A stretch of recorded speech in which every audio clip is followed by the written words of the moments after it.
পেতে কার না ভালো লাগে, আর সেই গিফটটা যদি হয় একটু ব্যতিক্রম তাহলে কিন্তু সেটার প্রতি আকর্ষণটা একটু বেড়েই যায়। আসসালামু আলাইকুম এভরিওয়ান, হেনার সংসার ইউটিউব চ্যানেল থেকে আমি হেনা নতুন একটা ভিডিওতে সবাইকে ওয়েলকাম করছি। কেমন আছেন সবাই?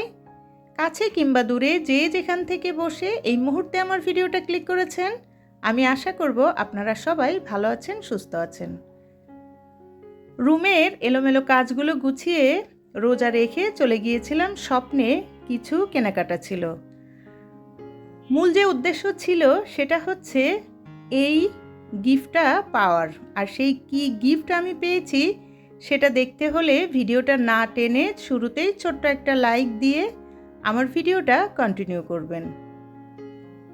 এই তো দেখেন, আমি স্বপ্ন থেকে স্বপ্নের প্রোডাক্ট কিনে ব্যতিক্রমী একটা গিফট পেয়েছি। আর সেই গিফটটা কি, একটু ওয়েট করেন। এই যে নুডলসের প্যাকেটটা দেখছেন, কয়েকটা দিন যাবতই আমার চোখের সামনে শুধু একটা ভিডিও আসছিল, আর সেই ভিডিওটা হচ্ছে এই নুডলস কিনলে নাকি 6টা ডিম গিফট পাওয়া যায়।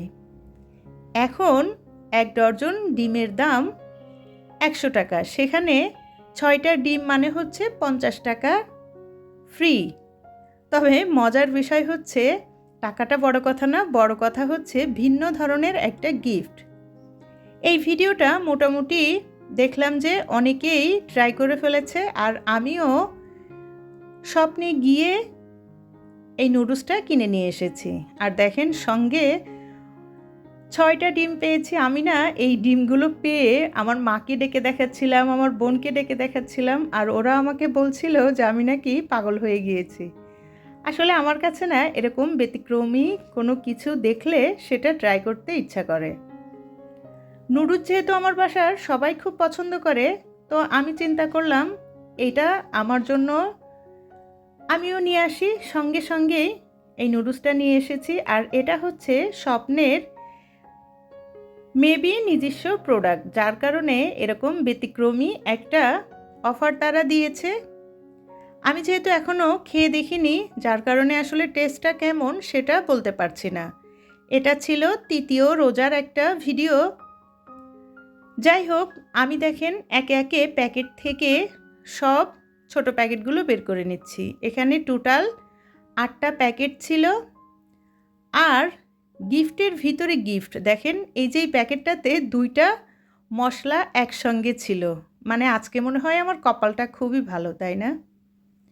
সঙ্গে এই নুডলসটাও এনেছিলাম। এটা কিন্তু আমার কাছে স্যুপের মতো করে কোরিয়ান স্টাইলে রান্না করে খেতে খুব ভালো লাগে। আর এখানে ছিল হচ্ছে 3টার সঙ্গে একটা ফ্রি। আমি আরও অনেক কিছু কেনাকাটা করেছি, সঙ্গে এই 2টা আপনাদের সঙ্গে একটু শেয়ার করে দিলাম। আপনারা যারা এই গিফটটা নিয়ে ফেলেছেন তারা তো নিয়েছেনই, আর যারা এখনও নেন নাই, আপনাদের আশেপাশে স্বপ্ন থাকলে আপনারা গিয়ে এই সুন্দর গিফটটা কিন্তু নিয়ে আসতে পারেন। আর আমি কিন্তু নুডলসের প্যাকেটটাও দেখিয়ে দিয়েছি। যেহেতু অনেক নুডলসের ভিড়ে আপনি খুঁজে নাও পেতে পারেন, সেক্ষেত্রে স্বপ্নের যে সেলসম্যান তার কাছ থেকে হেল্প নিতে পারেন। আমিও কিন্তু প্রথমে গিয়ে পাইনি, পরবর্তীতে হেল্প নিয়ে তারপরে নিয়ে এসেছি। আসলে ভালো লাগা সব কিছুই মন্দ লাগা আপনাদের সঙ্গে যেহেতু শেয়ার করি, তো আমি একটা অফার পেয়েছি সেটাও শেয়ার করে দিলাম। অফ ক্যামেরাতে সব কেনাকাটাগুলো গুছিয়ে রেখে এখন চলে এসেছি ইফতারি তৈরি করার জন্য। আজকে ইফতারিতে কোনো ধরনের ছোলা, পেঁয়াজু, বেগুনি, আলুর চপ কিছুই করব না। হালিম রান্না করব, আর হচ্ছে কিছু ফ্রোজেন ইফতারি ভেজে নেব। হালিমটা রমজানে আমার বাসায় প্রায় খাওয়া হয়, সেটা গরুর মাংস বা মুরগির মাংস যাই হোক না কেন।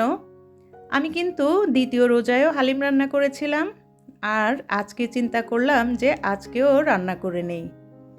আজকে হালিম পরোটা দিয়ে খাওয়া হবে, আর সেটা বাহির থেকে নিয়ে আসা হবে। আমি যে কিছু ফ্রোজেন ইফতারি তৈরি করে রেখেছিলাম তার ভিতরে এই রোলগুলো ছিল, কিছু নাগেট ছিল, আর ছিল হচ্ছে মজার সিঙ্গারা। তবে দুঃখের বিষয় হচ্ছে এই ভিডিওগুলো যে কিভাবে আমার কাছ থেকে ডিলিট হয়ে গিয়েছে আমি সেটা বলতেই পারবো না। আজকে যখন ভিডিওটা এডিট করছিলাম তখন খুঁজে পাচ্ছিলাম না, খুবই মন খারাপ হয়ে গিয়েছিল। তারপরেও যখন ভাজি করে নিচ্ছি তখন আপনাদের সঙ্গে শেয়ার করছি। দেখেন নাগেটগুলো একদমই পারফেক্ট হয়েছিল। সব থেকে বেশি ভালো লেগেছে আমার কাছে সিঙ্গারাটা। এটা যে আমি এতটাই পারফেক্ট তৈরি করতে পেরেছি আমি তো নিজেই বিশ্বাস করতে পারছিলাম না। আর এটা খেতেও ভীষণ মজা হয়েছিল।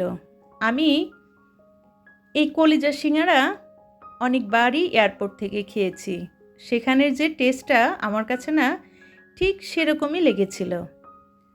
যাই হোক, নাস্তাগুলো ভাজতে ভাজতে আমি হালিমটাকেও একটু বাগার দিয়ে নিয়েছি। আর এই তো আমি রোজার আগে যে পেঁয়াজগুলো বেরেস্তা করে রেখে দিয়েছিলাম এখন তার উপকারিতা ভোগ করছি।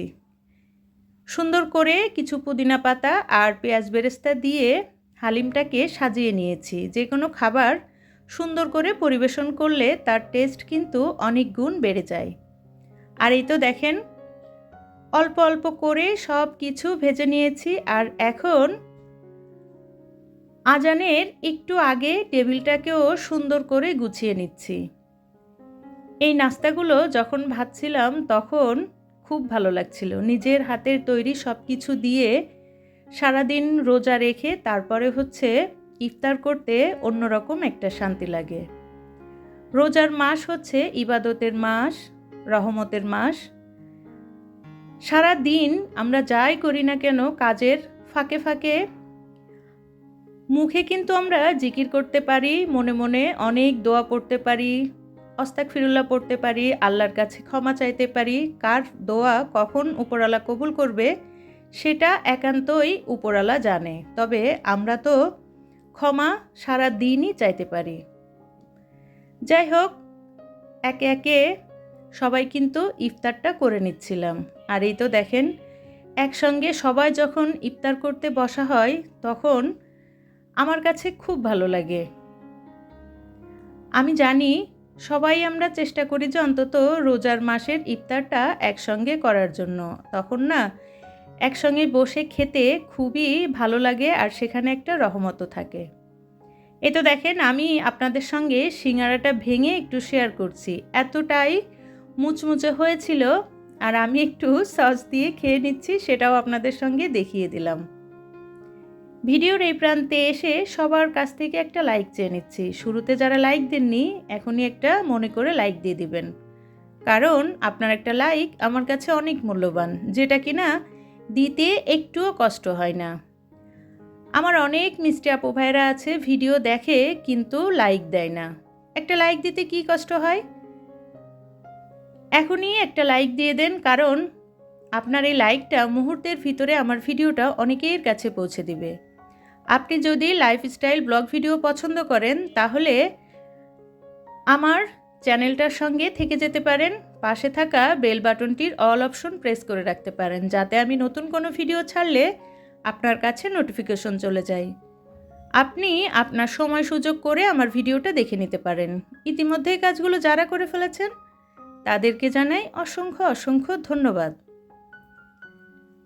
আপনি যখন আমার চ্যানেলটা সাবস্ক্রাইব করবেন এটাতে কিন্তু কোনো কষ্ট বা হিংসা থাকার কথা না, কারণ এই পথটাতে আপনি আমাকে হেল্প না করলে বা আমি আপনাকে হেল্প না করলে চলতে পারবো না। যদি তাই হতো তাহলে কিন্তু সব ইউটিউবাররাই অনেক অনেক সাবস্ক্রাইবারের অধিকারী হয়ে যেত। যাই হোক, এটা একান্ত নিজের কথাটা আপনাদের সঙ্গে শেয়ার করলাম। আর আপনাদের সঙ্গে গল্প করতে করতে আমি কিন্তু আমার গাছগুলোর যত্ন নিয়ে ফেলেছি। রাতেই চিন্তা করলাম আজকে গাছগুলোকে একটু কেটে ধুয়ে পরিষ্কার করে নিই। কেটে বলতে হচ্ছে এই যে হলুদ পাতাগুলো আমি কেটে দিয়েছি, সঙ্গে পাথরগুলো ধুয়ে এখন আমি রাতেই বেলকুনিতে রেখে দিচ্ছি। কারণ রমজান মাসে সকালে একটু দেরি করেই ঘুম থেকে ওঠা হয়, আর আমার বেলকুনিতে যেহেতু সকালে রোদ থাকে গাছগুলোকে মাঝে মাঝে একটু রোদে দিলে গাছগুলো খুব ভালো থাকে।